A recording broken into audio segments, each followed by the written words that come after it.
Things Podcast.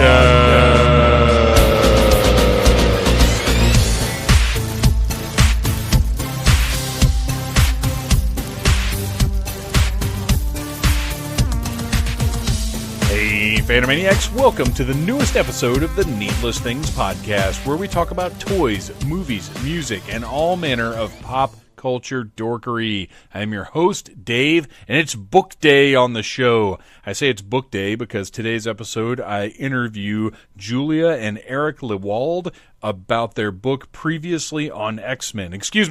Previously on X-Men. If you remember the 90s X-Men animated series, it was absolutely fantastic. It's a critical cornerstone of comic book adaptations. I love it. And it really did have a huge influence on me, and I was so excited to find out that that Eric Lewald was going to be at MomoCon, and then meeting the Lewalds. They are delightful. You guys, they couldn't be any sweeter and more wonderful.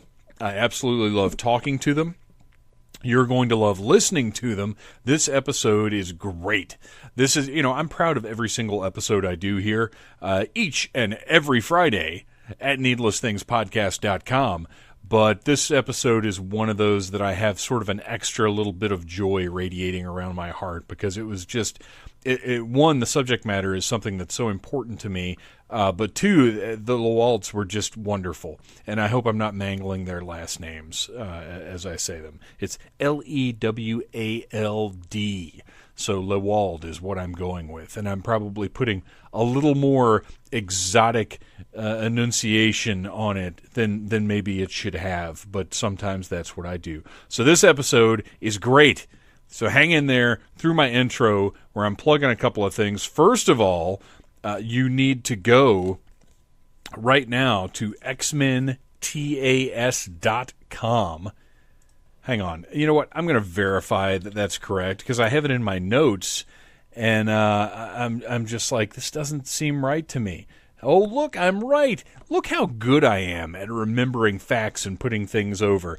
xmentas.com is where you can go to find out about this wonderful book that you should order immediately right now, because it has so many incredible anecdotes about the creation of that show, what went into it, how the seasons were laid out, how they chose what to do. Because today's interview, obviously, we talk about all of those things, but the book gets so much more in-depth, is so much more expansive. Basically, any question you've ever had about X-Men, the cartoon, and it's hard for me to designate that because it was not called X-Men, the animated series. It was just X-Men, because it was the cartoon called X-Men. It would be like calling Transformers the animated series. Well, I know it was just Transformers, but we have to say X-Men, the animated series, because now, partially due to the success of this show, there are X-Men in so many other forms of media. You have the X-Men movies, you have the other X-Men cartoons, Wolverine and the X-Men, X-Men Evolution. So you have to specify. You can't just say X-Men, because people love X-Men. And because of this show, like I said, because of this show, we have more X-Men. So there you go. Great interview. Super stoked about it. You guys are going to love it. Now, I have to talk about another book, and this book is one that I'm in. I, ladies and gentlemen, Phantomaniacs everywhere, am now a published author, thanks to a fellow named Jim Beard and also our friends Bobby Nash and Joe Crow. And I honestly cannot remember at this point if it was Bobby or Joe who got to me first about this book. I believe it was Bobby.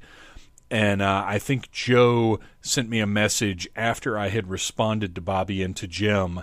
But when Joe sent me the message, I just said, "Oh, that sounds great. Thanks a lot. I appreciate it." Because, what's the point of saying I already heard about this? I'm on it. Why not just say, "That's great. Awesome. Thanks for the heads up, man." But anyway, this was like just over a month ago. And now this book is out, and I'm part of it. And it's just absolutely amazing to me that I'm a published author alongside folks like our friends James Palmer and Mark Maddox. There's Dave West, Toys for a Troublemaker. I'm sitting here looking at the table of contents on Amazon, which if you have an Amazon Kindle Unlimited, 3 words I've never said out loud together before, so I appreciate your patience in hanging in there with me. If you've got the Amazon Kindle Unlimited, you can read this book for free, or you can go to needlessthingspodcast.com, click on the Amazon box, go in there, order it. It doesn't cost you anything extra, and it helps out Needless Things. But Toys for a Troublemaker by Dave West. And guess what? Right after my essay is Jerry Ordway. Yes, Jerry Ordway is in this book. Justin Bell is in this book. I cannot believe some of the names that Fabian Nishuza. I apologize for mangling that gentleman's last name. He is one of my 90s comic book heroes. But anyway, it is called The Joy of Joe, Memories of America's Movable Fighting Man from Today's Grown-Up Kids. And it's just a bunch of people who've written about the effect that G.I. Joe has had on their lives. And I'm one of those people, and I'm a published author, and it's crazy. And now it is time to maybe sit down and finally figure out what kind of book I want to put together for my own self. But, like I said, you can order this book from Amazon through needlessthingspodcast.com, of course, or you can find me at a convention. I have copies that I bought expressly for the purpose of carrying around because, as you guys know, especially if you listened to the Patron cast when that was still a thing, one of my issues at conventions is I don't have a thing. This is what I do, and this is just online. I can't carry a podcast around with me or a website around with me to show to people, to sit at a table and say, here is my podcast, let me sign one for you. And look, I realize it's a little egotistical of me to be saying I can sign things, but I have a thing to sign. So if you're like, hey, I would like to have this G.I. Joe book, which if you're a fan of G.I. Joe, you would like to have it. And my pal Dave, who I've been listening to for 5 years now on his podcast, or possibly even following along online for a decade now. I like this guy. I'd like to buy this book. And hey, if I'm going to buy it from him, why not have him scribble a little something inside of it? And I'll do that for you at a convention. So find me or just buy it online if you don't want to interact with me at all, which, believe me, I've met me, so I understand if that's not necessarily appealing to you. So yeah, 2 books that you guys need to track down because G.I. Joe and X-Men, as you well know, those are the 2 things, 2 of the main things that made me who I am today. Star Wars obviously would probably be number 1 as far as the formative years, but G.I. Joe and X-Men both, as far as comic books go especially, are just ingrained into my DNA. And so I'm thrilled today to be telling you guys about these 2 books that you absolutely need to track down, whether it's from me or, hey, if you see Julia and Eric at a convention, buy the book from them and talk to them because they're freaking amazing. And now you're going to get to hear for yourselves just how amazing they are as we talk to them on the Needless Things podcast. You're welcome.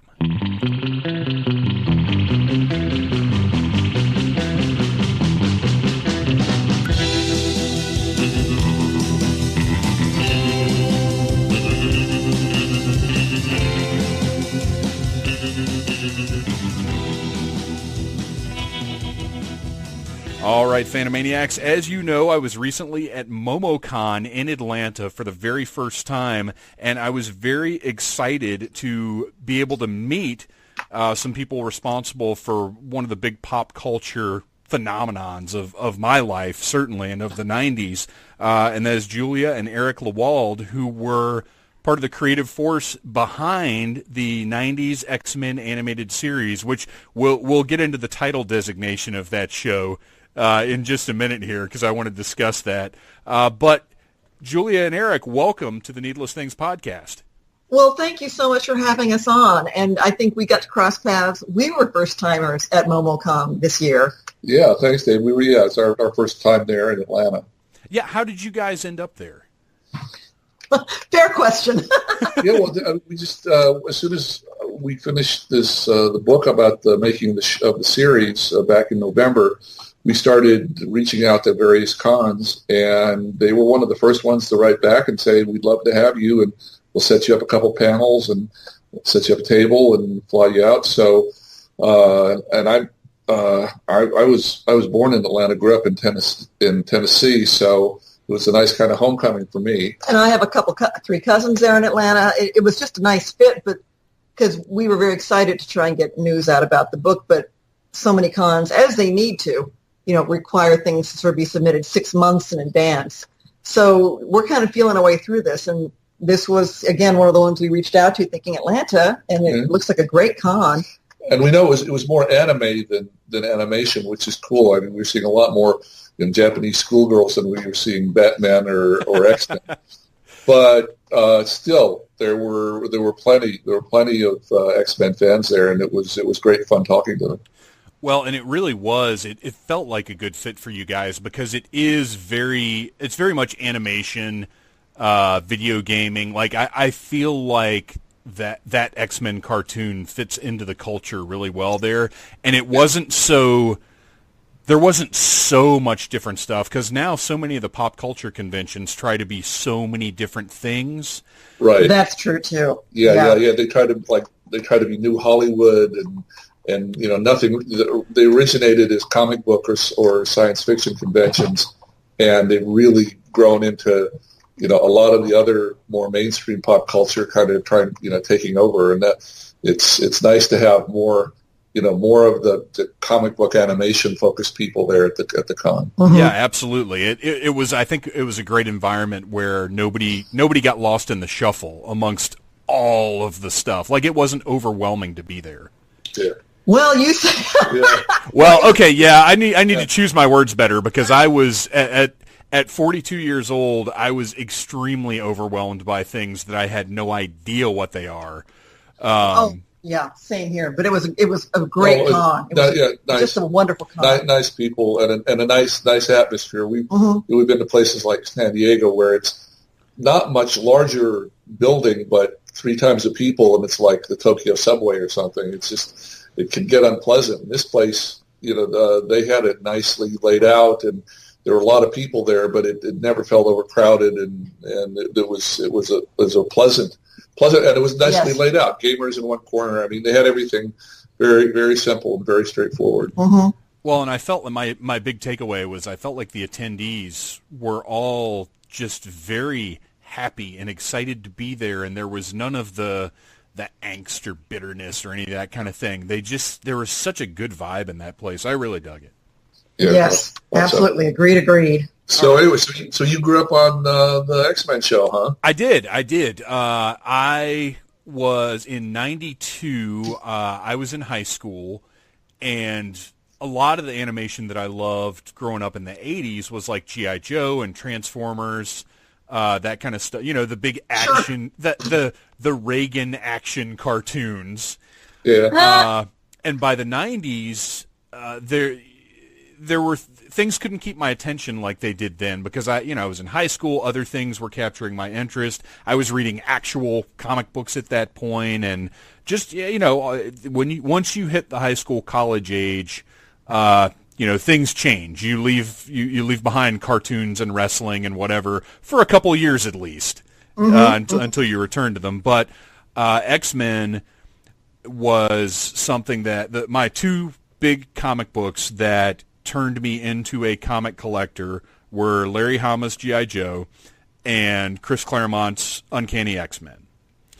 And they were, and we'll actually talk a little bit about my first X-Men issues because I want to ask you about one of the episodes that pertains. But I started with the Uncanny X-Men and that storytelling and that ongoing, an amazing, never-ending story arc. It sucked me in. So when the cartoon started, I mean, the X-Men they're my love. I'm not an Avengers guy. I am a Spider-Man guy, but I never got into to me the Avengers was the other side of Marvel, and I'm an X-Men guy. What about you guys? Prior to the cartoon, what was your awareness of the X-Men? Well, here comes the dark reveal. Oh no! Yeah, among the staff, it was kind of evenly split. There was half the guys girls that just loved them, that just books, loved the books for 25 years since they were little, and had encyclopedic knowledge of them, and were just so jazzed they couldn't imagine a better getting this gig offered to them in the first of '92. And then on the other side, there were a few of us, the head writer Mark Edens and I and Julie and others, that we barely knew who they were. We'd read other comic books and we'd had other interests, and we were just about everybody was in their early to mid 30s, and we were on to other stuff. And this thing comes out, and the half of the people that knew what it was said, "Oh guys, this is going to be amazing. You just don't understand." And we were saying, "Okay, cool." We loved the vibe that was coming out of it. That suddenly this new network, this little Fox network that was half a network and needed some attention, wanted someone to do something much more adult. And we'd worked with them, with Fox, before, with the same people there on Beetlejuice for a year. We knew they were wonderful people. That's how I got the gig, was having done a year of Beetlejuice for Fox, for Margaret and Sydney there. And so when I got the call the night before the big meeting, it said, "Hey, the great news, we got X-Men going, want you to be in charge of the writing." And I said, Stan Lee and Chaim Saban and 40 people are going to be in the room tomorrow. We're all going to talk about what the series is going to be. And I just looked, and I was on the other end of the phone, and there's no internet, there's nowhere to check up with. I said, well, great. I think I'll keep my mouth shut because I don't really know who most of them are. And so that first meeting was a real learning experience, and I nodded a lot. And about a weekend, through all of the friends involved in the show that knew what they're talking about, I got a serious immersion in them, and it was cool after that. But that first day, I had to bite my tongue a lot. Yeah, remember back then in '92, this is February '92, right? That, again, the internet wasn't a real thing for any of this yet. And comic book stores, trade paperbacks and annuals were still a new-ish thing. Yeah. Mm-hmm. And there had been the Superman, Christopher Reeve movies. There had been the Batman movies. There had been no real... There had been no Marvel movies, zero. Right. Which is hard to imagine now. So when we were getting started on this, it ended up kind of nice because there wasn't this mass of millions of people with expectations about what we were writing.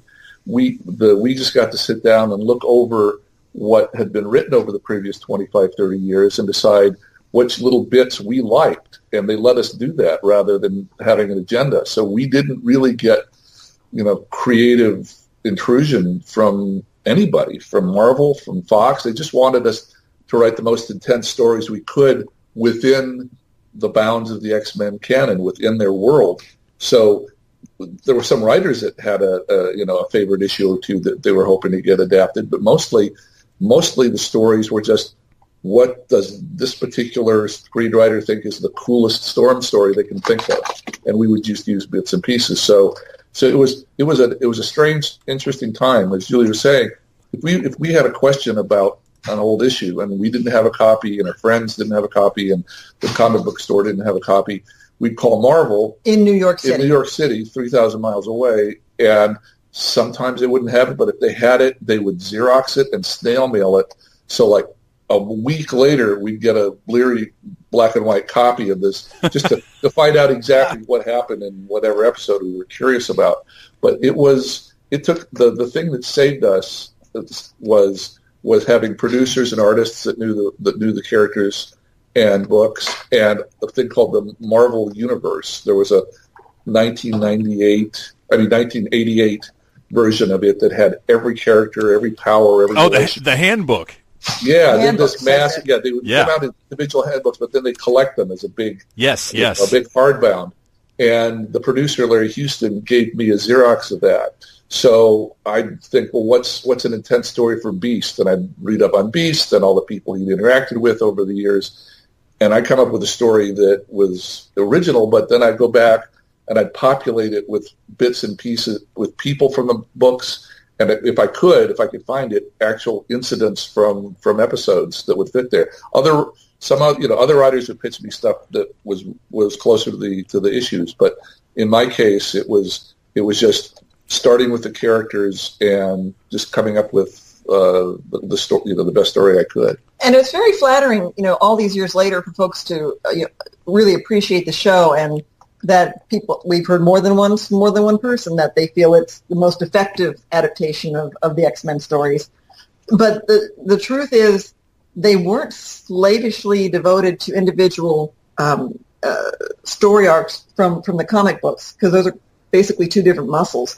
But folks have very fond memories of it, and I think that speaks to the caliber of the writing and the folks who were involved in it that made it what it was, or feel like an X-Men show. And you made an issue point earlier about Chris Claremont, who was obviously the most influential of the books that we took from. We looked at the early books, and they seemed very different and didn't really have the feel that the 75 and on redo of the X-Men did. Mm-hmm. So we were really focused on the later books. But one of the challenges with taking up bits and pieces with using stories from that era was that Chris loved to stretch out stories, as you were saying earlier, 15, 20 issues, and overlap 5 or 6 of them, to the point where there's an anecdote where Len Wein, who is wonderful, our dear friend who worked on the show, wonderful writer, was like the head guy starting the 75 X-Men, and who handed it off to Chris. He said Chris would frustrate him, and he'd just go and he'd almost shake Chris and say, "Finish your story, for God's sake!" And that was indicative of how intricate and overlapping Claremont stories tend to be. So if we're just looking for one, like to pull out, like what's the core of, say, the Phoenix Saga, there are 4 or 5 other stories going on at once. Sure. Secondary stories that we put to the side and just tried to focus on a simple, so that we could tell it in a sensible, logical way in a TV show, which is, as Julie said, kind of a little bit of a different muscle. So there was a lot of picking out bits and pieces that we then would restring together for to make it work as a TV story. Well, that's a perfect point, actually, for me to ask about the Colony, because my first X-Men issues were the ones with the Brood, where Wolverine gets infected by the Brood. Mm-hmm. That was I was visiting my grandparents up in North Carolina, and it was the old school spinner rack with the comics on it. Oh, yeah. And I picked out a Batman comic, a couple other comics, but that cover with Wolverine in mid-transformation, I think by Will Spertasio, but if I'm wrong, I apologize to everybody in the world. But I saw that cover, and I was like, I don't know what this is. I don't know what Uncanny X-Men are, but this looks amazing, because I was just starting to appreciate monsters and horror and superheroes, and in the way that you do when you get to be 10 or 11 years old. So that story arc was my first exposure, and then in a single episode, The Colony, I think what you guys did was adapt in the very best way possible, and that's by taking the spirit of stories and characters and taking the important points and breaking them down and streamlining them and making them palatable in a kinetic form rather than page by page by page like the comic. And I think, I when something is too beholden to the source material, I think it's less interesting. I would much rather see somebody say, okay, let's take the idea of the Brood and let's just distill it down to the most interesting part of that story, which is what I think you did with The Colony, which, by the way, why The Colony and not the Brood? Again, funny you should ask. Just jumping back to a point Eric had made, that the production side of Marvel the Animated Series was based here out of Los Angeles. But Marvel itself was the company was based in New York City. So you're on the East Coast right now, and we're here in the West Coast. If there was any questions that Eric might have by about 2:00 on a Friday, they wouldn't get answered until Monday morning. Oh my gosh! Shut down. Email really wasn't in vogue at that point. It wasn't it wasn't fast, if you can believe that. But so I believe we spoke with Larry Houston about this issue, the colony versus the brood, and it was not simply, but at the time it was, okay, in the telling of this story, for the purposes of X-Men the Animated Series, is Marvel giving us, do we have Marvel's complete and total blessing? Or do we need to just sort of create our own story for the sake of the show, and that Marvel will be okay with it? And at the early stages where it's like, well, we're not sure if Marvel's going to give us the complete stamp of approval, but they like what we're doing, so go ahead. That's when things required a name change for like first draft, and then next season even. Oh no, they were cool with that story. You can start calling them this. So okay. Yeah, and I think so. I think this one kind of just fell through the cracks like that. As Julie was saying, when we first when she and Bob Skir and Marty Eisenberg adapted Days of Future Past, if you check out the storyboard that we used, we called it Future Tense. It was just called Future Tense. We weren't sure if they were going to be comfortable using that name, and then since we had to change it around somewhat for it to fit TV and to fit our cast, we weren't sure if they were going to want us to use it or not. So at some point, whoever, I remember it was an outside pitch because I didn't know the Brood story when we were going along. So one of the writers that did know the books better pitched that story. I'm sure there was some discussion with Marvel. Do we use the name of the Brood? Is some issue with it? Is this going to be close enough to the books that we want to keep it, or do we want to make it something like that? And at some point, and it's lost in the sands of time, someone made a decision to not call it the Brood, and that is odd because usually 9 out of 10 times the default position was choose the name from the books, and so if they didn't, there usually should have been some sort of reason for it.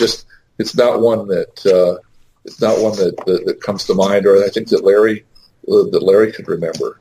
But you can obviously tell by the way we played it, it was the Brood for sure. Now, typically when you hear something like, use the name from the books, it's an attempt to create a certain amount of synergy because the X-Men, the cartoon was, for an entire generation, their exposure to Marvel's Mutants, that's the X-Men they know, is the X-Men from the animated series. And it's actually funny that you mentioned, it not having the brand awareness of Batman or Superman. So you had less fan expectation built in than those franchises would. But then later on, when the X-Men live-action movie came out in 2000, your show was part of fan expectation for that movie. Right. Yeah, absolutely. And, a person we haven't mentioned yet, just in terms of how X-Men, the animated series, even got going, is a woman named Margaret Lesh. And you don't hear it very often, but as executive, as president of the newly formed then Fox Kids Network, Margaret was the one who was saying, we are making an X-Men show. And the reason for that was she had been an executive at Marvel itself for 8 years. Marvel Productions. Okay. And had gone to ABC, NBC, CBS every year pitching X-Men. Or just almost any Marvel character. And they were all just saying, no way, it's too small an audience. It's just comic book geeks. We can't, that won't sell. It'll be dead. It'll be dead in 3 weeks. Well, because up to that point, there had been, in the early 80s, we had Spider-Man and His Amazing Friends. Right. And then I think, what was Pride of the X-Men? That was a one-off. That was the one-off, but that was like straight, I think maybe it aired on a network once and went to VHS. But yeah, I think by the time when the X-Men, when you guys started, Marvel really didn't have anything going on, movies, TV, or anything. Anything. And they're in the midst of various financial upheavals perpetually. They were small and they're kind of falling apart. Margaret, actually, in our two The two lead writers on the show, myself and Mark Edens, again, both from Tennessee, so we're local guys. The two artists in charge, the designer, supervising producer named Will Mineo, who was a big Marvel guy from the time he was 10 years old, and Larry Houston, big X-Men fan, and one, was in charge of all the storyboards and all the artists, hiring all the artists. Those guys had a chance to work with Margaret Lesh and Sidney Iwanter, the two executives now involved, on Pride of the X-Men. That was, I don't know if we told you this at the table, but that was specifically Margaret sneaking some money. She had another show, I think a RoboCop show. Yes. The money for the last episode, and instead of producing a 13th episode for that, she produced this one-off of the X-Men to prove to these networks that would never listen to her how good the X-Men could be. It was her sales tool.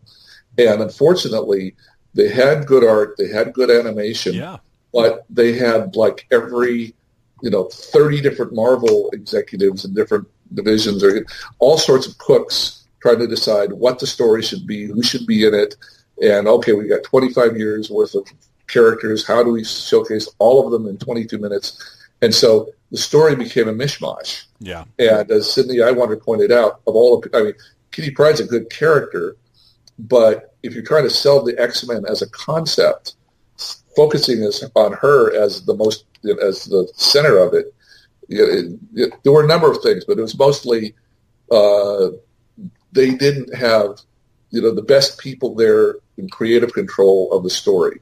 And so when we got 2 years later, when Margaret sold this and hired us on, she and Sidney and Larry and Will, so 4 of like the main 6 people involved in making the show, had all been through Pride of the X-Men and watched it fail and said, we're not going to do this again.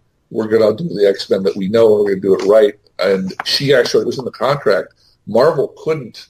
I mean, she had final cut. She had final say on the stories. Marvel didn't. And that was just part of her deal. So we're going to put this on the air, but this time I'm going to, be in charge of what stories get told. You know what? I just want to say that's very, very interesting, because it's Pride of the X-Men. If you're a fan, is a great bit of fan service. Oh, look at these X-Men. I know these guys. I understand what's going on here. If you're not, it's not a great introduction. And from what you're saying, it sounds like it was the result of people who loved the X-Men, who knew the material, and it comes back to you saying that you weren't previously familiar with the X-Men. It sounds to me like you were the guy for the job, because you didn't have that attachment. You didn't have that your own personal expectations of what it should be. Like, you had an outsider's perspective on what made them interesting. Well, and just jumping in here quickly regarding Pride of the X-Men, there were so many, as we say, cooks in the kitchen on that one, meaning on the executive side of things, not on the creative side with the artist and the writers and such. But if you watch it again, Wolverine is Australian. Yeah. Accent. Oh, believe me, that drove me nuts. Why did he have an Australian accent? Because Crocodile Dundee had come out, and it was a big hit. Kids will like Australian accents. Make them Australian. So was that's the kind of interference they had to deal with. Yeah, it was that kind of Hollywood think and businessman think and merchandising think that drove the creative decisions on Pride. And so even though they had good artists, it couldn't help. Oh, well, quickly to circle back around here, we started talking about Margaret Lesh as the person who was behind the reason the show got made. As the show is hitting number 1 and maintaining number 1 for seasons on Fox Kids, she keeps going to the folks at Marvel and Fox saying, you need to make a live-action film. There is an audience now for this. You need to, and no thanks, no thanks, no thanks. We don't see it. We don't see it. It wasn't until the show was off the air for 3 years before they went forward with it. In other words, it's maddening to look back at some of these decisions and show how short-sighted people were. But that's it's part of the business. It was great. In a way, it was great because we were allowed in to make the show with, as you were saying, no expectations. and we were able to be the first. And luckily, it caught on. I'm sure if it was a bad show, it wouldn't have caught on, and somebody else would have in effect ended up being the first real Marvel show that worked. But it just, for us, it was kind of a gift, because we didn't have the whole, we didn't have 100 million people checking out our rough drafts and going on about what they would have done instead. We were pretty much left to our own devices. Now, you mentioned merchandising as far as one of the concerns the people putting Pride of the X-Men into production.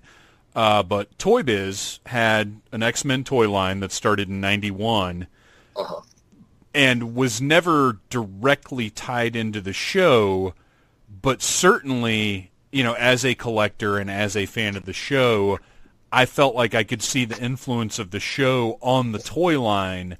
Was there ever any interaction there between you guys and Toy Biz? Was there any synergy there? Sure. So there's a little history there. Ari Arad, who became this massive force at Marvel, owned Toy Biz, and they at the time when we got started, a separate company, and there was no, they had an old line of toys, I guess, from 91. So when we started doing the writing the show in 92 and drawing it, there was no real toy deal, merchandising deal in place. So we were able to create the first 13 episodes pretty much without any merchandising influence whatsoever. Towards the very end of writing the scripts, I got a call from Ari saying, well, look, we've got half a dozen toys here. We've got like a Wolverine phone and curtains and walkie-talkies. And we were saying, well, you know what? The way we're writing Wolverine, he wouldn't use a phone with his head on it. And it was a culture clash. And luckily, in some of the jobs we've had, the toy people are paying for most of it, and they have final say. Sure. And they could have just said, no, sorry, there's going to be a Wolverine phone in every episode, and the curtains, and whatever. And luckily, they didn't have that kind of leverage. He just kind of had to ask as a favor. And we said, well, look, you've got a Blackbird. We will put couple extra shots of the Blackbird in wherever we can. And if that helps, great. I think there was maybe a motor. We couldn't put Wolverine on a motorcycle because of broadcast standards. If we did, we'd have to give him a full face helmet with a visor, and it just would look kind of goofy.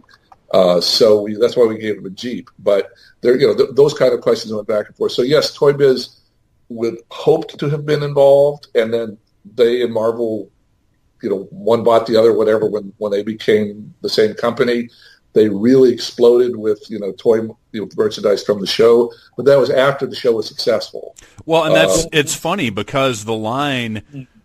They had a generic X-Men line in 91. In 92, it got a little more colorful. It started to reflect the aesthetics of the show a little bit. But then in 93 is when all of a sudden it blew up, and there were like 5 waves of figures that year, and they were just about all characters that had been on the show.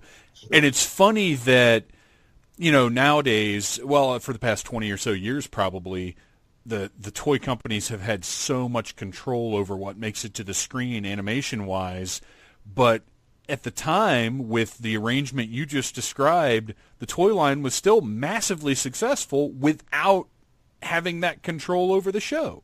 Yeah, and that's what we try to tell people that do merchandise, because this comes up almost every show that we end up in charge of, because if you're just writing an episode, you don't have to deal with it. But if you're the supervising producer or story editor or whatever, you have to deal with the network executives and the production executives and the artists. And also, if it's a big toy show, the toy company.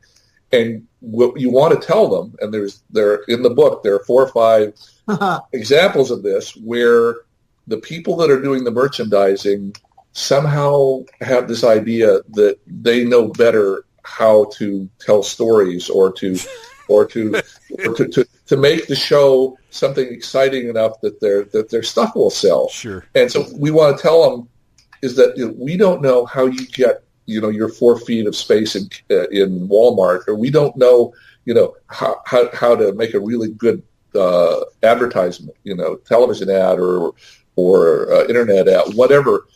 We don't know how to market your toys. We don't know how to design your toys. We wouldn't tell you how, any of that.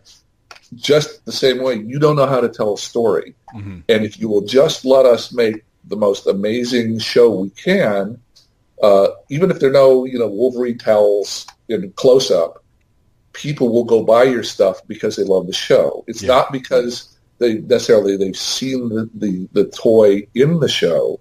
That's kind of simplistic. I mean, it could work on some shows, but it's certainly not going to work on an adult show like X-Men. Please, please, please just let us write the stories and make it a hit, and then, market it any way you like. But please don't tell us what the photograph and how to resolve the stories, because 99 times out of 100, they just don't have a clue. They're just thinking about product placement, and most of the time that doesn't work. Well, even as a kid, that kind of stuff is so transparent. You just recognize it. But before we get any further, you mentioned the book. We got to plug the book, Previously on X-Men, which I love that title because that show opened Previously on X-Men. It was so exciting, and the voice who did the Previously on X-Men voiceover? Do you? I think it was Norm. I think it was Cyclops. We've had to go back and Norm Spencer. Ask the voice talent cast because they were all up in Toronto. And we still haven't had a chance to meet them, and we're hoping that's going to change the next few months. But talking with them, it's like, oh yeah, who did do that? They had to sort of remember back themselves. It was so serious, and it grabbed your attention so much as soon as things started. It just felt like, oh, I better pay attention to this, even though I watched the last episode. But the book is available where? It's available on Amazon. Previously on X-Men, the making of an animated series. Also, if you buy it on Amazon, you can get a hard copy. For a few dollars less, you get a soft copy. It's also available on Kindle. Also through the publishing house, which is Jacobs Brown Media Group. That's one long word, but jacobsbrownmediagroup.com. If you buy the book through them, you will get a copy that Eric will have signed. And it's a hardback copy you'll get, and I've signed like 600 of them for them. My gosh! So they have a stack, and if you buy it directly, you'll be a signed copy. And for folks who need to find this information, we have our own web address is xmentas.com for X-Men the Animated Series.com that we run, and we have that information up there. Yeah, and on that there are a couple hundred. There's just blog, notes about stuff that we did making the show, and art and various. And we'll put this podcast on there too. That's right. And we always, whenever we do a podcast, we make a connection there online. So that's a good place to catch up with us. Awesome, very cool. And we'll plug that again before we wrap things up at the end of the show, because we've definitely got to put the book over, because the book looks awesome. So I want to talk about you've mentioned several times this being an adult cartoon, a mature cartoon, and it is because it retained the themes. X-Men has always been a very socially conscious franchise. Yes. It started with the intention of representing the civil rights movement to a wider group of people than might understand it. And over the years, it's taken on many, many different, very mature intellectual themes. And you guys kept that up in this afternoon cartoon. And certainly, again, that generation that was introduced to the X-Men through this cartoon certainly expanded some consciousness there. But one specific episode that I had to ask you guys about, and I didn't want to get too much into remember when this happened? That was awesome. But we love that. One Man's Worth, yes. which is my favorite episode. The episode where they travel, the bad guys travel back in time and kill Professor X on this afternoon cartoon. And even being in high school age at that point, it blew my mind that was being presented in such a way. How did that happen? How did you guys pull that off? Well, to be honest, we look for the most intense stories involving the characters that we could find, and happy to steal a little from favorite books and favorite movies and favorite television shows. Sure. And so was one day I was just trying to think, okay, Professor X was a favorite character of mine because he had to deal with a whole group of people and keep them kind of on track. And so what would best show this person's contribution to the X-Men and why the X-Men exist, and why are they here? What would best get across why they're here? So, wait a minute, what if they never came together? What if Xavier never was able to do this? What if he was stopped before he was able to create the X-Men? How would that have changed the world? That would show his effect on the planet through not being there. And It's a Wonderful Life, uses that for one of the most intense sequences in it, and the Star Trek episode City on the Edge of Forever uses that. Mm-hmm. This one person is taken out of the mix, then everything changes, and different people win wars, and different things happen just for the lack of one person's effect.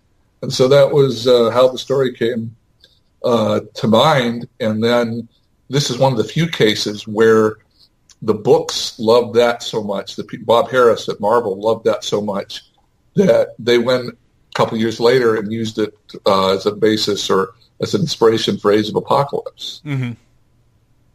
Which is one of the best-known, most popular story arcs of all time with the X-Men. I kind of wish that Marvel had an animation division today the way that DC does, and would produce these wonderful animated features, adapting stuff like Age of Apocalypse or whatever. I would love to see, because Marvel, like I said, the X-Men are my guys, and there's so many great stories there that we're never going to see adapted in a modern form that we're missing out on, I feel like. I will say I miss I miss seeing what DC releases on their direct-to-video, direct-to-DVD animation movies. It's like, dang, I wish Marvel would jump on that. Yeah, they figured out how to do that. And that dear friend of ours, one of our favorite people to work with over the last 30 years, Alan Burnett, who just recently retired. Oh, yeah. He was involved with Batman from the day, from the first year that it was produced at Fox. He was brought in after a few months when they were having creative troubles and they needed the calmest hand in Hollywood to handle it. He was brought in to supervise and had a hand in either the writing or the supervision of every one of those DC direct videos. And that's the reason. I think that's the reason for the continuing quality. He had the absolute trust of Gene McCurdy, who was head of the division, and a wonderful lady gave me my first job. And they realized they had something that they had an interest in this for decades and would continue to have an interest. Problem with us with X-Men was there were 4 or 5 little companies that were involved, and rights were spread out all over, and Marvel was going bankrupt. And as soon as our show was done, it was just done, and there was nobody there to pick up the pieces. There were a couple attempts at like Captain America DVDs and things. There were attempts at those feature-length animated DVDs, like in the late 90s. Yeah. But they never had the direction at Marvel, never had the commitment there to do them in any quantity or in any continuity. Yeah, I remember them doing, I think the Ultimates. They did a couple of Ultimates features and a few other things. But yeah, they did. I think they did Planet Hulk at one point. But again, like you said, they felt very sporadic, and they didn't feel like they had the same sort of quality control that DC's features have had. Yeah, exactly. Well, to get back to X-Men, because that's what we're here talking about, not DC. That's a different show. One other episode I wanted to ask you about real quick, and we'll get away from specific episodes, The Lotus and the Steel, which is the one I've watched probably the most. It's really? Okay. Where Wolverine exiles himself, basically, or retires from the X-Men, however you want to put it, to this small village. And it feels like a very traditional sort of samurai, Western, small-scale, very personal type of story. Where do you guys, first of all, do you guys remember specifics about that one? Oh, absolutely. Mark and Michael Edens were brothers that I knew in college who ended up working on probably 40 to 45 of the 76 episodes that we wrote, either credited or uncredited. When we were in college, we programmed the movies for the college, and we really loved classic movies, westerns, heroic action films, and Seven Samurai was way at the top for all three of us. Yeah. So that was absolutely the no-brainer inspiration. Is that can we tell the Seven Samurai story of a village under siege, and do they stand up or do they not? It's such a simple, core, emotionally connectable situation that it always seems to work. Endless Magnificent Seven movies and TV shows. Sure. It's just so good that. And then I don't know who it was, but somebody said, "Yeah, I think I've got a way in." And so we just had to get the setup at the beginning about why he was there, and then he's the perfect guy to rally a village, and so that was the origin. That was where that came from. It was us from day one saying, "Can we ever tell a Seven Samurai story that doesn't embarrass us, that is an homage to the original that we admire so much." It's very powerful, and you're right, Wolverine. Aside from the fact that he's had his Eastern background stories and whatnot, really was the right character for it, because he had, at the time in 92, 94, 95, he was still mysterious. Yeah. Mm-hmm. And he was still very much that loner, serious character with a lot of angst. And it was very interesting to see him, initially start off to leave the civilization he knew, only to find that he's the guy that kind of holds it together to a certain extent. Yeah.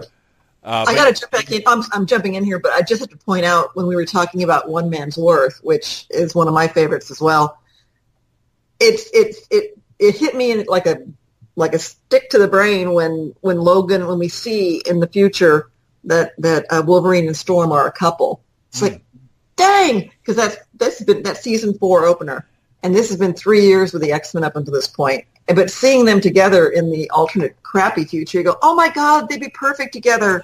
Of course they would. It makes perfect sense. So for me, the tragedy was even more authentic when in keeping Professor X alive, they end up sacrificing their own true love, and I realized that just felt so real. Yeah, because I know he pines for Jean, and and Storm has her issues, but the two of them together is like it was earned. Yeah. That moment was earned. The goddess and the self-loathing mongrel guy, I really do love that pairing. Okay, so you mentioned the voice talent being in Toronto, and that was one of the things I wanted to ask about. When you're working with a voice cast like that, how does the communication work? Is it basically just a matter of, here's the script we want, we trust these people to be talented enough to deliver the goods? Eric's going to take lead on this, but I just had to jump in. Remember back to 1992, and the technology, advanced as it was they would literally record. They would make extra cassette tape recordings, and they would mail them to Los Angeles from Toronto. Yeah, you it was that primitive. You couldn't just digitally pop a file over to us. Yeah, it had to. We got cassette tapes. A week later. Yeah. My gosh. So what happened? So the way it worked was, once we got going, there's the whole story about the first pass they did at the show. It was such a different show that it was really awful. It was like Scooby-Doo cartoony. Because there's a specific pool of talent in Canada, and they're very good. But if you can imagine, they've done good work for on other shows. It was just they didn't get. We wanted X-Men to be like serious adult drama, right? And so the first recording came back, and we just thought, "Oh my God, the show's over. This is we're dead. We can't do this. This is over." And so we went, a bunch of us, not me, but Sidney Iwander from Fox and Larry Houston, the supervising producer, artist, went up with a couple of Marvel guys and spent like 2 weeks with them in Canada trying to get across, these are adults having adult dramatic scenes, and these are movies, and recast some of it. But once they got the pilot, once they got the first script right and they got the tone of it, then it was pretty smooth sailing from there. And what we would do is we'd get the cassettes, we'd give our notes, and then for week 3, and just before they recorded week 4, they would do retakes on things that we had issues with on week 3, and so we'd be a week ahead on the notes, so that it was clunky, and it was unfortunate. Luckily, it was a great cast of really talented people and once the word got out there was this cool show, like the best voice people in Canada, not in Toronto, fought to get on it. So they all knew each other, and it was very much the show to be on, which is cool to think about. Yeah, yeah. But so that's why the quality was maintained. And a guy named Dan Hennessy, who was the voice director, held it all together beautifully, we think. So. I just want to jump in here too. The story is to be told about, because X-Men, we can look back on it now and go, oh yeah, X-Men's the X-Men, but there hadn't been an animated show voiced out of Canada that had been written like the X-Men, and so the talent was just not, the folks that were coming in to do this were used to doing, again, as Eric said, more cartoony type voices. But I think it was Sidney Iwander with Larry Houston up there getting the idea, what we need, because Toronto has a very thriving theater community, we need theater performers. We need thespians who've been on stage to come in and try this. Yeah, who can handle Shakespeare and handle some of the speeches in this show. So they very specifically told the casting director, look for people that are serious theater talents. Oh, that's very interesting. And yeah, that's a good point, because by that time, you didn't really have the more action-based cartoons. And even then, you can't really compare the stuff I was talking about before, those 80s cartoons with X-Men tonally. But especially by 92, you had, Ninja Turtles and Animaniacs and Tiny Toons and a lot of stuff that, it was traditional cartoon stuff. It wasn't necessarily animated drama, I guess, for lack of a better term. Exactly. And so it was a different thing, and luckily they got it, and the Fox Network, who basically had creative control, they really got it, and so they insisted. So it's like they weren't gonna put this on the air until it was until it was right, and give them credit for that. It was supposed to premiere in September along with Batman in 92, and between voice delays and animation delays, because it wasn't coming back, animated it well enough, various things, the people at Fox just said, look, we'll bite the bullet and put repeats on for 4 months and hold this off till January, because we're not going to premiere this until it's right. And they did, and it ended up paying off to them, 100-fold. But that's not an easy thing for an executive to do, to go to all advertisers and all the local networks and saying, sorry guys, you got reruns for 4 months. Well, and it was the right move, because, as someone who watched it, because if I'm correct, didn't it debut on I think it was a Sunday? It debuted in primetime, didn't it? It did. Good memory. They had a sneak peek. She was smart. She said, look, if we're going to be delayed, we've got a couple episodes in the can. I mean, the others were struggling. Okay, we've got a couple we can show in October.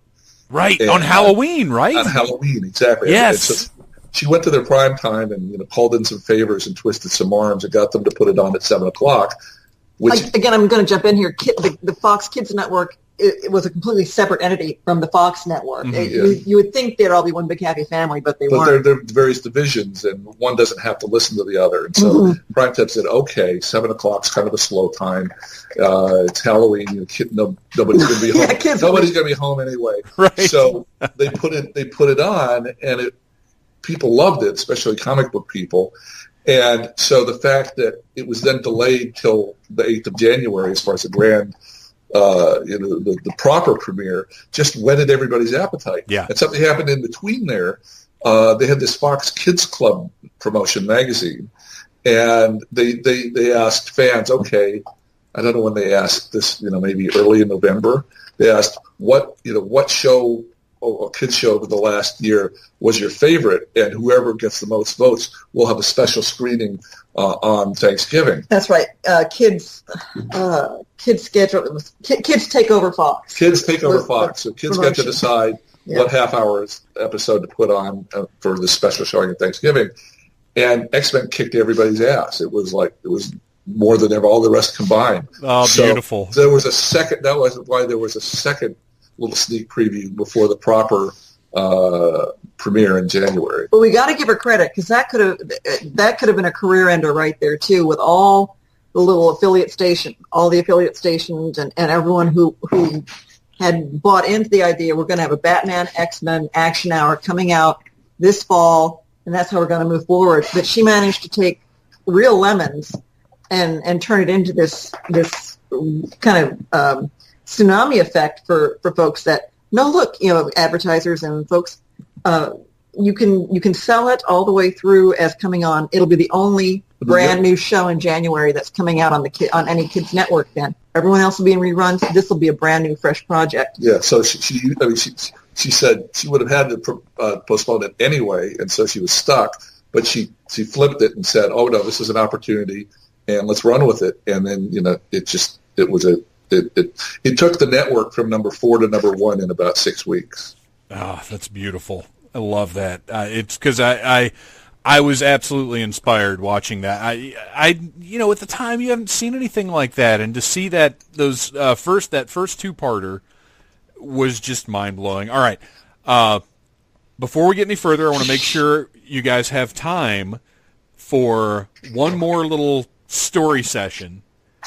A specific thing I wanted to ask about, and then our lightning round of questions from our listeners. Okay. This is the last thing I had to ask about, because I mentioned to you guys at MomoCon that John Semper Jr. was a guest on the show. Sure. He was on episode 110 of the podcast. You guys will be on episode 218. Oh my goodness! And you had a crossover with the Spider-Man animated series.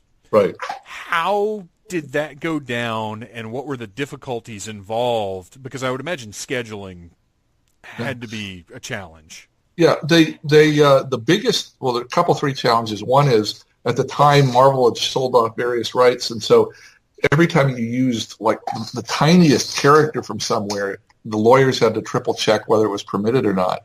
And our guy Larry Houston would sneak in people he shouldn't, like Spider-Man's wrists here, or he would sneak in all sorts of cameos, dozens of them that he wasn't supposed to. But for the Spider-Man one, they specifically had to ask, would Sony, I think they'd already sold the rights to Sony, would they let our X-Men people over into it was the same network, but different people owned rights to different characters. Okay, they worked up to the legal problems, and that was the biggest problem.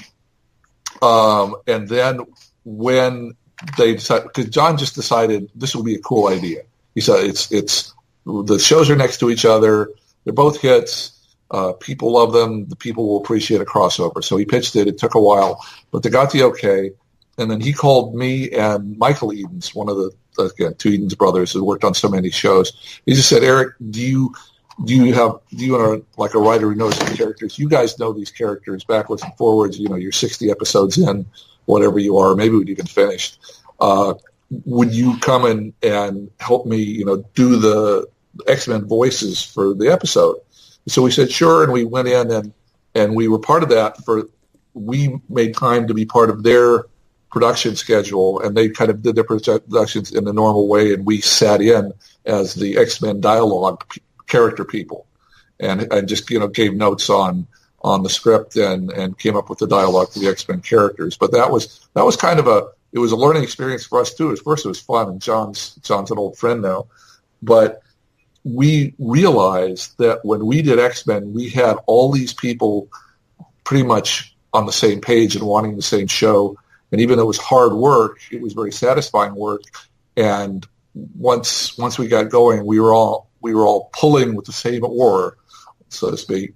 John had a much tougher time on Spider-Man. There were new people involved, various executives that had clout that were not involved. So there were 4 or 5 people in the room that each kind of felt like needed to be their show, and they all had different ideas for it. So John was there fighting for the life of the show every episode, trying to hold this chaotic group of warring cats together and just getting through episode by episode by episode. So Michael Edens and I were able to look in and say, my God, thank God we had a show that went so well, and it was such in effect, a happy crew that all saw it the same way and weren't at odds. And whereas, John was like stumbling bloody out of every episode, and he'll tell you the same thing. Sure. It was probably the hardest job he ever had, holding that show together. Well, that's the thing is, I feel like when you get to Spider-Man, that's a whole other level of brand recognition and expectation. And exactly, he's the guy that is Marvel's guy. Even now, after everything that they've done in the movies, Spider-Man came in and still managed to be this enormous deal just because he's Spider-Man. Yeah. All right, Eric and Julia, are you ready Sure. for the lightning round of questions from our Needless Things Podcast Facebook group? Woohoo! Okay. Number 1 is from our friend Lucas. Why weren't all of the X-Men from the blue and gold teams introduced in the first few episodes? I'm jumping in here quickly. Just the sheer number of them. Yeah. A challenge with a show like specifically X-Men, when the call came in 92, there were already, 25, 30 years of books that existed that had various members come and go and various teams, come together and not. So when you had to sit down and with the folks at Marvel and decide who was going to be on the core team, interestingly, it evolved even after you guys made that decision.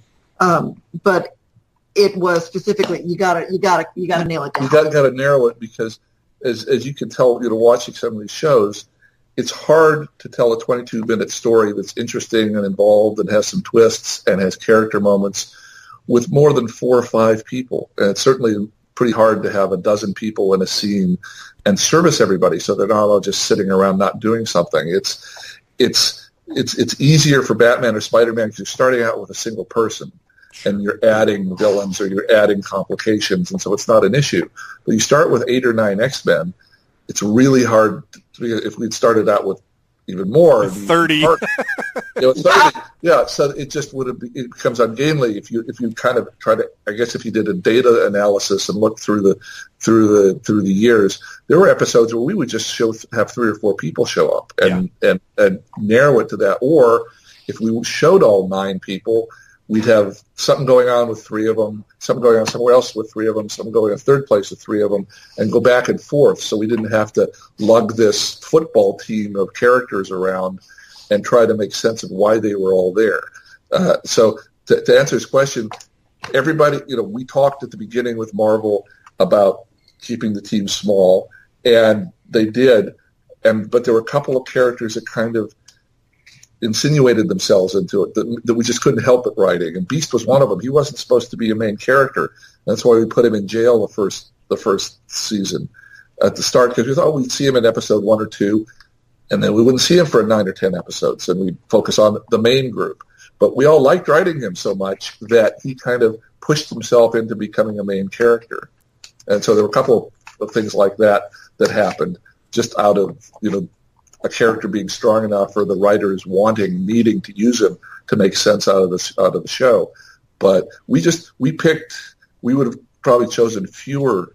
We certainly would have chosen fewer rather than more. Sure. But in picking the ones we did, it was just who's different enough from each other. We didn't want 4 gruff guys. Didn't want Wolverine and Cable and Bishop and Thunderbird, growling at each other. Sure. We want 8 completely different human beings, and if they aren't different enough from each other, then they need to get tossed, because we don't need 2 of anybody. We need 6, 7, 8 completely individuals that don't overlap, that are different, and that we ended up with what we thought was an excellent balance. And I'll say this: looking at the billion dollar film franchise that has happened, they use the same team. They picked the same team, mostly for the animated series. So I think that's so I think we found a good balance. That leads into Nathan's question, which is why they never changed the lineup. Interesting for Nathan's sake. Interestingly, in what was to be episode 65, we were gonna.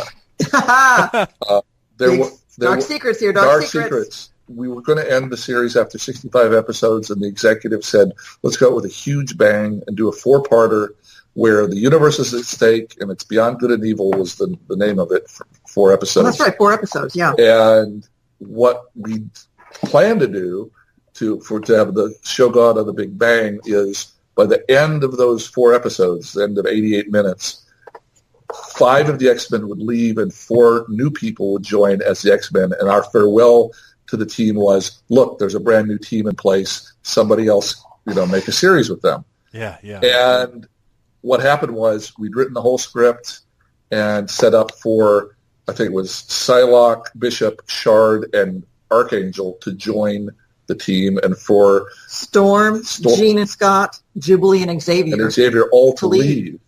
So 5 left, 4 were coming on, and we had written that all in and built the whole story to make sense about why 5 were leaving and why 4 were coming on. And then we were told, oh, sorry, we need 11 more episodes with the old team. Don't have it this way. So in midstream, we had to rewrite that story, and that's why Psylocke's in it, and that's why Archangel is prominent, and that's why Shard is prominent. Because we're going to have them be the new X team, and then we were told, sorry, you can't. And that was frustrating because the story turned out okay, but it was a lot better when it ended up the way we planned it to end up. Also, a short answer there for the friend who asked the question. Character design is also a factor. The budgets on X-Men were extremely tight, and saying, well, let's just rotate the characters out and come up with 5 new ones. That means 5 new designs, 5 new all kinds of things. And also, think about your favorite shows, say Friends or something, that last for 10 years. Nobody's wondering, are we going to shift 3 or 4 of these guys out and come up with some new friends? Right. It's like once a television show is successful, they tend to want you to hold on to everybody that's successful. So it's kind of against the instincts of TV people to change out characters. Oh, yeah. If they'd taken Chandler off of Friends, I would have stopped watching. There you go. Okay, Bobby asks, are there any characters or storylines you wanted to tackle but could not? And it sounds like that probably no. It sounds like you guys had pretty free reign. We did. We really had free reign. There were a couple tiny things happened. Oh, okay. I'm interrupting you here, but a thing that most folks may not realize is the writing and the art side and the creation of X-Men, even though everyone had real excitement behind it, not a ton of faith. So Eric and all of us writers and the artists and stuff, everyone was signed to a 13-episode deal. To one season. One season, done and you're out, in which case we were all out hustling for our next gigs before the show was on the air. We were all let go before the second season was committed to, so we had about 3 months in between there where we didn't have work, or we weren't going to have. In that case, it was also for Eric and Mark Edens at our dining room table to plot out the arc of the single season for X-Men it was to have ended with Jean and Scott getting married and looking out into the sunset and thinking, oh, isn't that enough? Okay, that's a strong way to end, but it leaves this world open to more stories. And if this is where it ends, well, this is where it ends. But then Eric gets a call. Yeah. Yay, we have a second season. Come back, people. So people came back. Most of us were able to come back. And so there's a little hint there that was done late in production. Yeah. At the very, very end of the first season where there's a little hint of Mr. Sinister. That was not in the original draft. Yeah, that was when they first drew it. We wrote it. We drew it. It was just going to end there with they're going to get married. How wonderful. And then we were, oh, damn. Now we got another. So we got great. Damn, wonderful. We get to do another season. And so what we, in the interim, before we got the next season written, we were laying it out, and we had an idea that Scott and Jean are now married, and that she should start out the season 7 months pregnant, and they have a double mutant baby. And that's what we were going to go with at the second season, and that we got a negative reaction from everybody on that, from Marvel, from the Fox, from all of our usually supportive creative friends. Who say, guys, Jean running around fighting the supervillains in spandex with a huge baby butt is not going to work.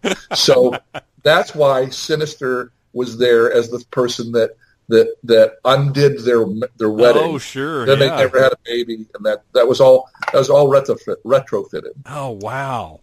And more secrets. Morph was supposed to stay dead. He was supposed to stay dead. Oh, I always wondered about that. Yeah. That was a big deal, that the death of a character that the audience can love happens, and it shows you that the stakes are real. The stakes in this world are real. And we fought for that. And at the end of the first 13 episodes, he remains dead. He remains dead. And he's gone. And then what happened was we're starting to write the second season, and the network has shown like 8 of the episodes on the air, and they do a poll. They focus group. Kids. Yep. Say, okay, who's your favorite episode? Who's your favorite character through 8 episodes? And Morph won hands down. And that's why he came back damaged. Because he was supposed to stay dead, but Eric got the call saying, "Look, I know you went to a lot of trouble, and I know what this means, but so we have to bring him back. So if we had to bring him back, we brought him back with PTSD. And screwing the X-Men. So that was why he came back. And that's why he came back because the fans spoke. Yeah. Wow, that's really neat. I had no idea, and that's in the book, right? It's in the book. Okay, we got 2 more, and then we'll wrap this up. Sam Koji Hale, director of Yamasong, which is a puppetry-based movie. He lived in Japan when the X-Men cartoon came out, and sent me a YouTube video of the Japanese opening, which I assume you've seen. Oh, we have seen that. It's spectacular. Cry the moon. Yes, exactly. I'd never seen it. Were there other different openings in different regions? Not that we're aware of. The Japanese are so big into animation. Yeah. I'm sure that's why they did that. But and also they could never afford to maintain that in the production of it. But still, that was wonderful, and we haven't seen any other ones besides that. And last one, which is it was 2 questions, but they're essentially very similar things. It's about Gambit and Storm's voice actors changing. Yeah, well, their Gambit is more just. I think the guy started getting a lot of work. He was the one guy that got work down here in Hollywood, and so after a couple 3 years, the original Chris Potter left the show. I don't know under what circumstances or why, and he was one of the few actors I wasn't able to interview, so I don't know the answer to why he moved on. But we do know the answer to the Storm question, and that again is in the book. And you know, there were 3 Storms. Yes. That recorded the first season. Yes. And the reason it ended up being a political question. And that comes to, we had done the X-Men and it's voiceover people, and we're not used to worrying about details about ethnicity and things like that. Like as somebody said, Bart Simpson's a middle-aged woman. Right. So I don't think it occurred to anybody in the production that there was an issue in that we got the best voice. We thought we got the best voices we could get. We had just that open casting for everybody up in Toronto. And then as the show was about to premiere, someone down here in Hollywood realized, oh, damn, the one African-American regular character you got is a white Canadian woman. And so this could be a problem. So they frantically re-recorded Storm's voice with an American actress down here, a black American actress. Iona Morris, I believe. Here in with Los an Angeles. African-American actress. And her voice ran for the first season. And then, typical with Chaim Saban and his tightness with a penny, one of the reasons, primary reason we went to Canada for voices, they don't get paid residuals. They'll get a little extra. Oh, okay. But for 25 years, the people that voiced Batman here in the U.S. that are Actors Guild, Screen Actors Guild, they forever will get small paychecks every time Batman shows. And they become smaller and smaller, but it's a bookkeeping thing, and it runs into. If it's a hit, it runs into money. If it's not a hit, it doesn't. It's not a deal. But so what Chaim Saban did was, as soon as the season was over, and Storm had played once, he had a casting call in Canada to hire an African Canadian actress. So there would be a black actress, but it would be an actress that he didn't have to pay residuals to. So they paid to record Storm 3 times. Yep. Oh, my gosh. And all 3 recordings were fine. I mean, the first actress, the white Canadian actress that did Storm first was wonderful. And Iona Morris did a good job. But it was all to do first with politics, then with money, because they didn't want to have an American actor that would have to be paid residuals forever on the cast. So that's how the third Storm was wonderful. Yes, Alison Seeley Smith is actually from Barbados. Happened to be up in Toronto. Had moved there in her 20s, and so comes by her regal sounding voice properly. I mean, she wonderful, wonderful lady. But yeah, and she was kind of thrown into this, not knowing, why are the first two not, why are the first two not? It was politics and money. Well, and you said 3 storms, so I'm obligated to say, just like in Big Trouble in Little China. I have to. It's my favorite movie. I have to reference it, or people would have called me out. You guys, I think we're good. How do you feel? Okay. Oh, good. We gotta plug the book one more time, though. Okay, David. Absolutely. Previously on X-Men, The Making of an Animated Series. Yeah. By Eric Lewald. You can find it on Amazon. And I think you were going to put the link up, Dave, I remember, on your... I'll have it in the show notes, and I'll have it up on Instagram and everywhere else. Great. And we are, so Amazon, also jacobsbrownmediagroup.com, where you can get a signed copy. And we are available at xmentas.com. And we are on Twitter at xmentas on Twitter, and Instagram xmentas92. So we're trying to get the word out, because it's 25 years. That's what's killed me. It's been 25 years. It couldn't have been, but it was. But so that's part of what made me poke Eric into writing the book in the first place. Yeah.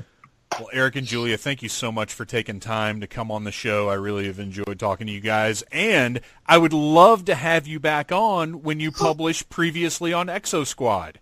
Oh, that I don't know if we told you, but that's what we did in the downtime between season 1 and season 2 of X-Men. We started Exo Squad. I would love to have you back on again to talk about Exo Squad and your other projects. That'd be one, yeah, and Mark and Michael Edens, who are the heart and soul of Exo Squad, stayed on all 52 episodes. They know where all the bodies are buried. they even know how the series was supposed to end. They did 52. They had written 65. Oh, wow.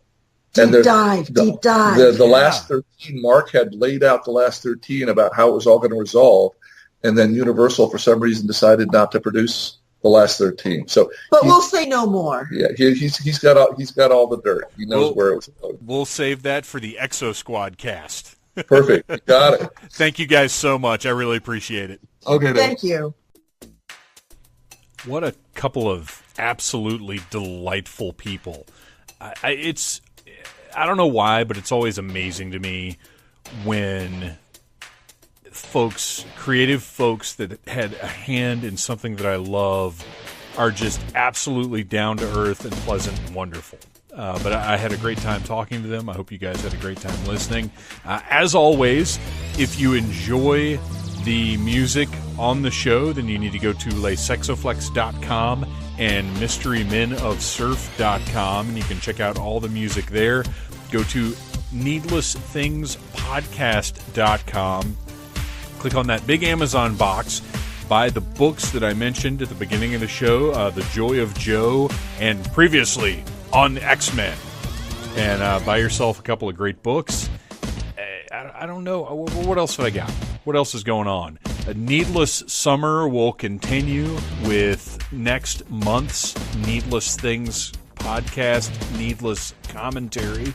I'm not going to reveal it yet, but the next two commentaries are tremendous, and technically September is part of summer. I always get... I can't keep track of when these things happen. I've only been here 42 years. I can't remember when summer begins and ends, but September's Needless Commentary will happen while it is still summer. So I think I'm going to squeeze one more Needless Summer in there, which is good because we've had some discussion about the movies we should do, and I didn't think we were going to have enough room. But I think we can get one more in there. I think we can slide it in. You guys, I love this. I love what I'm doing. The fact that you listen each and every week means so much to me, and I'm only going to keep trying to get bigger and better. I love you guys. Thank you for listening to the Needless Things podcast. You're the best. You can find the show on iTunes, Stitcher, Downcast, or in the ears of a Trader Vic's employee. Love you. Mean it. Uh-huh.